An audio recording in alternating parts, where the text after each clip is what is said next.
Le premier gros changement, c'est la réouverture des commerces. Tous les commerces sont ouverts, y compris les coiffeurs, les salons esthétiques.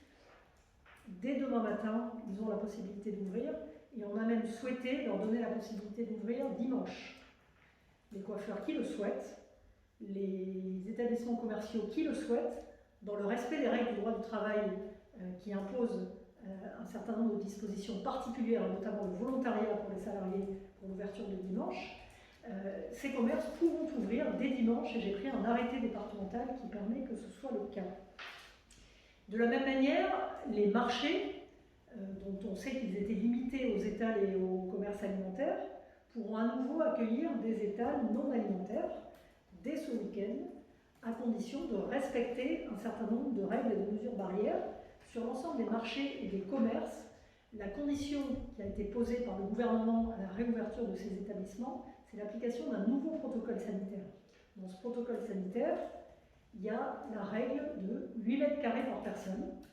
Ça veut dire qu'il va falloir que les commerçants eux-mêmes contrôlent la bonne mise en application de cette règle, qui ne s'applique pas au personnel des établissements. Quand on parle du nombre de personnes par mètre carré, c'est les clients qui sont concernés par la fixation de cette jauge.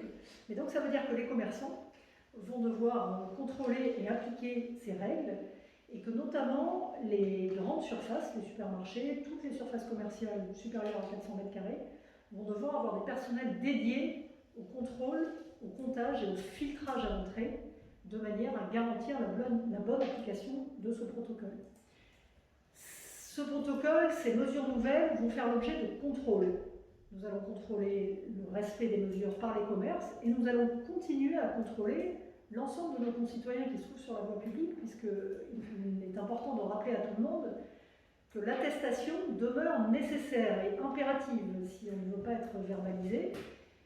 L'attestation est modifiée, elle intègre un certain nombre de possibilités nouvelles qui sont données, mais les sorties doivent toujours être considérées comme dérogatoires à un principe général de confinement qui continue à s'appliquer. Je rappelle encore une fois, pour qu'on maintienne la pression dans la lutte contre le virus, il faut continuer à rester chez soi.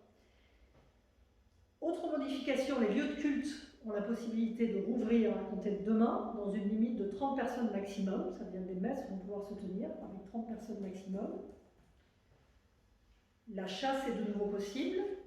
Pêche rouverte également dans la limite des 20 km et des 3 heures de pratique quotidienne. Donc ça s'applique à toutes les activités de type promenade, tour de vélo, sortie de chez soi avec son animal domestique. Dans la limite qui s'applique à l'ensemble de nos concitoyens, à savoir un périmètre de sortie quotidienne hors motif de travail ou déplacement pour des achats commerciaux. Les sorties ne sont possibles que dans un rayon de 20 km autour de chez soi et pour une durée maximum de 3 ans. Enfin, de nouvelles règles s'appliquent pour les pratiques sportives. Pour les adultes, pour l'instant, seules les pratiques individuelles en extérieur sont autorisées. Il n'est pas possible de reprendre les pratiques collectives et encore moins pour l'instant de rouvrir les salles de sport.